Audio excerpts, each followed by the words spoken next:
ನಾನು fundamental rights ಓದ್ತಿದ್ದೇನಲ್ಲ, ಅದರಲ್ಲಿ ನಿನ್ನೆ ಇಲ್ಲಿವರೆಗೂ ಆಗಿತ್ತು ಅಂದರೆ ಆರ್ಟಿಕಲ್ 18ವರೆಗೂ ಓದ್ಕೊಂಡಿದ್ದೆ.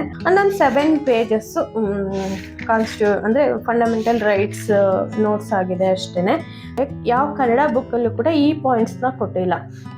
ಅಂದರೆ 31A ಬಗ್ಗೆ ಎಲ್ಲೂ ಹೇಳಿಲ್ಲ, 31B ಬಗ್ಗೆ ಹೇಳಿಲ್ಲ. ನಾನು ಫಂಡಮೆಂಟಲ್ ರೈಟ್ಸ್ ಓದ್ತಿದ್ದೇನಲ್ಲ, ಅದರಲ್ಲಿ ನಿನ್ನೆ ಇಲ್ಲಿವರೆಗೂ ಆಗಿತ್ತು ಅಂದರೆ ಆರ್ಟಿಕಲ್ 18ವರೆಗೂ ಓದ್ಕೊಂಡಿದ್ದೆ. ನೆಕ್ಸ್ಟ್ ಇವತ್ತು ಸ್ವಾತಂತ್ರ್ಯದ ಹಕ್ಕುಗಳಿಂದ ಕಂಟಿನ್ಯೂ ಮಾಡಿದ್ದೀನಿ. ಆ್ಯಂಡ್ ನಿನ್ನೆದು ಈ ರೀತಿ ನೋಟ್ಸ್ ಮಾಡ್ಕೊಂಡಿದ್ದೀನಿ. ನೋಡಿ ಫಂಡಮೆಂಟಲ್ ರೈಟ್ಸು. ಈಗ ನನ್ನ ನೋಟ್ಸು ಆಲ್ಮೋಸ್ಟು ಫುಲ್ ಫಂಡಮೆಂಟಲ್ ರೈಟ್ಸಿಗೆ 1 2 3 ಇದು ನೀಟಾಗಿ ಅರೇಂಜ್ ಮಾಡಿದ್ರೆ 1 2 3 ಪೇಜಸ್ಸಿಗೆ ಬರುತ್ತೆ ಅಂದ್ಕೊಳ್ಳಿ.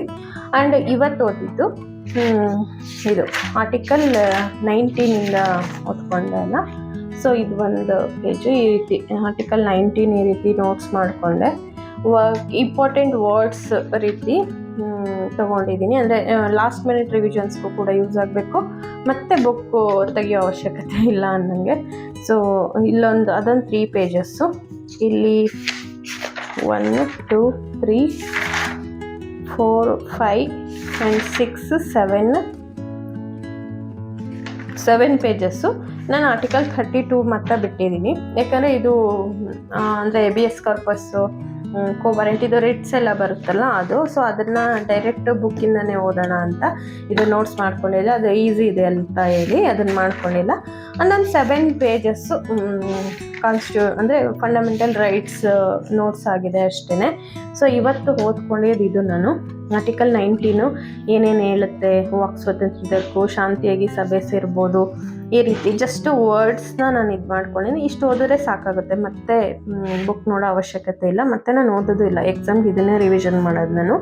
ಆ್ಯಂಡ್ ಇದು ಅಬ್ಸಲ್ಯೂಟ್ ನಾಟ್ ಅಬ್ಸಲ್ಯೂಟ್ ಅಂದರೆ ಇದಕ್ಕೆ ನಾವು ಕೆಲವು ನಿಬಂಧನೆಗಳಿದೆ, ಏನಿದೆ ಅನ್ನೋದೈತೆ. ಅಂದರೆ ವಾಕ್ ಸ್ವಾತಂತ್ರ್ಯ ಅಲ್ವಾ, ಏನು ಬೇಕೋ ಅದು ಮಾತಾಡೋ ಹಕ್ಕಿದೆ ನಮಗೆ, ಅಂದರೆ ಮಾತಾಡುವ ಹಕ್ಕಿದೆ ವಾಕ್ ಸ್ವಾತಂತ್ರ್ಯ ಅಂದರೆ. ಆದರೆ ದೇಶದ ಭದ್ರತೆಗೆ, ಸಾರ್ವಭೌಮತೆಗೆ, ರಾಷ್ಟ್ರ ಭದ್ರತೆಗೆ ಈ ರೀತಿ ಏನಾದರೂ ಎಫೆಕ್ಟ್ ಆಗೋದಿದ್ರೆ ನಾವು ಮಾತಾಡೋ ಆಗಿಲ್ಲ ಅನ್ನೋ ರೀತಿ ಈ ರೀತಿ ಪಾಯಿಂಟ್ಸ್ ಮಾಡ್ಕೊಂಡಿದ್ದೀನಿ.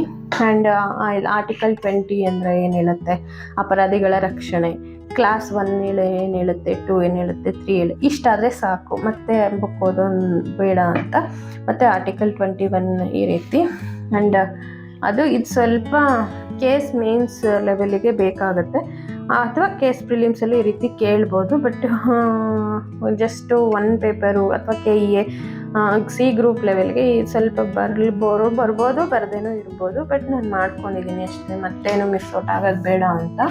ಆ್ಯಂಡ್ ಆರ್ಟಿಕಲ್ 21 ಇಷ್ಟು ಓದ್ಕೊಂಡೆ ಇವತ್ತು. ಆ್ಯಂಡ್ ಆರ್ಟಿಕಲ್ 22 ಏನು ಹೇಳುತ್ತೆ, ಯಾವುದ್ರ ಬಗ್ಗೆ ಅಂದರೆ protection against arrest and detention in certain cases ಅಂತ. ಅಂದರೆ ಇದು ಮುಂಜಾಗ್ರತಾ ಬಂಧನ, ಪ್ರಿವೆಂಟಿವ್ ಅಂದರೆ ಪ್ಯುನಿಟಿವ್ ಡಿಟೆನ್ಷನ್ ಇದೆಲ್ಲ ಇರುತ್ತಲ್ಲ. ಸೊ ಅದು ಏನು, ಪ್ಯುನಿಟಿವ್ ಅಂದರೆ ಏನು, ಅಂದರೆ ಪ್ರಿವೆಂಟಿವ್ ಬಂಧನ ಅಂದರೆ ಏನು, ಈ ರೀತಿ ಎಲ್ಲ ನೋಟ್ಸ್ ಮಾಡಿಕೊಂಡೆ. ಆ್ಯಂಡ್ ಪ್ರಿವೆಂಟಿವ್ ಅಂದರೆ ಏನು, ಒಬ್ಬ ವ್ಯಕ್ತಿಯಿಂದ ಏನೋ ಒಂದು ಕೃತ್ಯ ಆಗುತ್ತೆ ಅಂತ ಮುಂಜಾಗ್ರತೆಯಾಗಿ ಅವ್ರನ್ನ ಬಂಧನ ಮಾಡ್ಬೋದು. ಎಷ್ಟು ತಿಂಗಳವರೆಗೂ ಮಾಡ್ಬೋದು, 3 ತಿಂಗಳವರೆಗೂ ಮಾಡ್ಬೋದು. 3 ತಿಂಗಳಿಗೂ ಮೇಲೆ ಅವ್ರನ್ನ ಬಂಧನ ಮಾಡಬೇಕು ಅಂದರೆ ಅಡ್ವೈಸರಿ ಕೌನ್ಸಿಲ್ನ ಪರ್ಮಿಷನ್ ಬೇಕಾಗುತ್ತೆ ಅಂತ ಹೇಳಿ. ಮತ್ತು ಅದನ್ನು ಅಮೆಂಡ್ಮೆಂಟ್ ಆಗಿದೆ ಒಂದು ಸರಿ, ಅಂದರೆ 44ನೇ ತಿದ್ದುಪಡಿ 1978 1978 ಒಂದು ತಿದ್ದುಪಡಿ ಆಯಿತು. 3 ತಿಂಗಳಿಂದ ಇದನ್ನು 2 ತಿಂಗಳಿಗೆ ಚೇಂಜ್ ಮಾಡಿದ್ರು. ಬಟ್ ಅದು ಜಾರಿಯಾಗಿಲ್ಲ.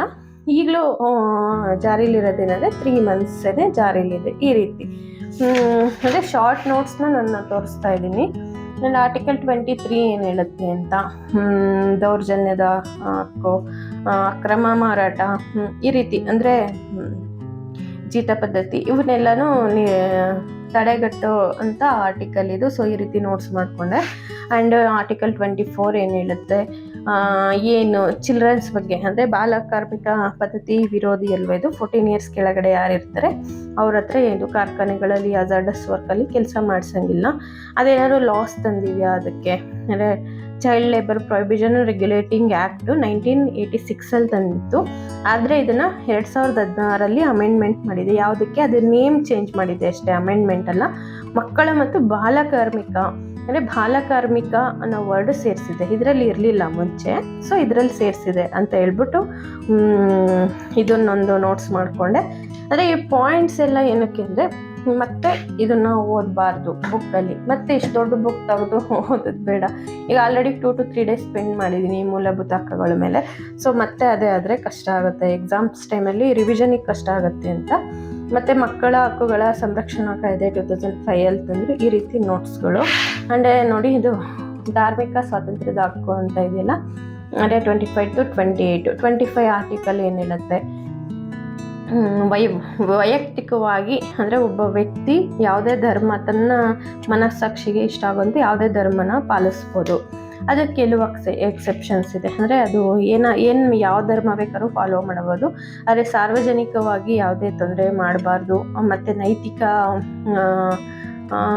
ನೈತಿಕತೆನ ಕಾಪಾಡ್ಕೋಬೇಕು. ಅಂದರೆ ದೇವದಾಸಿ ಸಿಸ್ಟಮು, ನಮ್ಮ ಮನೆ ಆಚರಣೆ ನಾವು ಅದನ್ನು ಮಾಡ್ತೀವಿ, ಇದನ್ನು ಒಪ್ಕೊಳ್ಳಲ್ಲ, ಆ ರೀತಿ ಸಮ್ ರಿಲಿಜಿಯಸ್ ಪ್ರಾಕ್ಟೀಸಸ್ ಇರುತ್ತಲ್ಲ, ಸೊ ಅದು ನೈತಿಕತೆಯಿಂದ ಇರಬೇಕು ಅನ್ನೋ ರೀತಿ. ಮತ್ತು ಇದು ಇನ್ನೊಂದು ಎಕ್ಸೆಪ್ಷನ್ ಇದೆ ಇದರಲ್ಲಿ, ಅಂದರೆ ಕಿರ್ಫಾನ್ಸ್ ಅಂತ ಬರುತ್ತಲ್ಲ, ಸಿಕ್ಕವರು ಒಂದು ಚಾಕು ರೀತಿ, ಸಣ್ಣ ಚಾಕು ರೀತಿ ಇಟ್ಕೊಂಡಿರ್ತಾರಲ್ಲ, ಅದು ಕಾನ್ಸ್ಟಿಟ್ಯೂಷನಲ್ಲಿ ಮೆನ್ಷನ್ ಆಗಿದೆ, ಅವ್ರು ಇಟ್ಕೋಬೋದು, ಪರ್ಮಿಷನ್ ಇದೆ ಅವರಿಗೆ. ಅಂದರೆ ಒಬ್ಬ ವ್ಯಕ್ತಿ ಯಾರೂ ವಿತ್ ವೆಪನ್ಸು ಎಲ್ಲಿ ಓಡಾಡಂಗಿಲ್ಲ ಅಲ್ವಾ, ಬಟ್ ಸಿಕ್ಕವರು ಓಡಾಡ್ಬೋದು ಅನ್ನೋ ರೀತಿ. ಆ್ಯಂಡ್ ಹಿಂದೂಸ್ ಅಂದರೆ ಏನು ಅಂತ ಈ ಆರ್ಟಿಕಲಲ್ಲಿ ಕಾನ್ಸ್ಟಿಟ್ಯೂಷನ್ ಡಿಫೈನ್ ಮಾಡಿದೆ ಅಂತ. ಹಿಂದೂ ಅಂದರೆ ಸಿಖ್, ಜೈನ್ ಮತ್ತು ಬುದ್ಧಿಸ್ ಅಂತ ಕಾನ್ಸ್ಟಿಟ್ಯೂಷನಲ್ಲಿ ಮೆನ್ಷನ್ ಮಾಡಿದೆ ಅಕಾರ್ಡಿಂಗ್ ಟು 25 ಆರ್ಟಿಕಲ್ 25 ಪ್ರಕಾರ. ಸೊ ಇದು ನಂಗೆ ಒಂದು ಹೊಸ ಪಾಯಿಂಟ್ ಅನ್ನಿಸ್ತು, ಅದನ್ನು ಮಾಡಿಕೊಂಡೆ. ಆ್ಯಂಡ್ ಆರ್ಟಿಕಲ್ 26 ಯಾವುದ್ರ ಬಗ್ಗೆ ಹೇಳುತ್ತೆ, 27 ಇಷ್ಟೇ, ಮತ್ತು ಜಾಸ್ತಿ ನೀಡಿಲ್ಲ ಅಂದರೆ ಈ ಎಕ್ಸಾಮ್ಸಿಗೆ. ಆ್ಯಂಡ್ ಆರ್ಟಿಕಲ್ 28 ಏನು ಹೇಳುತ್ತೆ ಅನ್ನೋ ರೀತಿ. ಮತ್ತು ಸಾಂಸ್ಕೃತಿಕ ಮತ್ತು ಶೈಕ್ಷಣಿಕ ಹಕ್ಕುಗಳಲ್ಲಿ 29 ಅಂದರೆ ಏನು, 30 ಅಂದರೆ ಏನು ಅಂತ ಇದು ಓದಿದ್ರೆ ಗೊತ್ತಾಗೋಗುತ್ತೆ ಬುಕ್ಕಲ್ಲಿ. ಅಥವಾ ನನಗೆ ನೋಟ್ಸ್ ಬೇಕು ನಿಮಗೆ ಅಂದರೆ ನನಗೆ ಕಮೆಂಟ್ ಮಾಡಿ ತಿಳಿಸಿ, PDF ನಾನು ಕೊಡ್ತೀನಿ, ನಿಮಗೆ PDF ಪ್ರೊವೈಡ್ ಮಾಡ್ತೀನಿ. ಆ್ಯಂಡ್ ಯಾವುದು ಇದಾದಮೇಲೆ ಯಾವ ಕನ್ನಡ ಬುಕ್ಕಲ್ಲೂ ಕೂಡ ಈ ಪಾಯಿಂಟ್ಸ್ನ ಕೊಟ್ಟಿಲ್ಲ.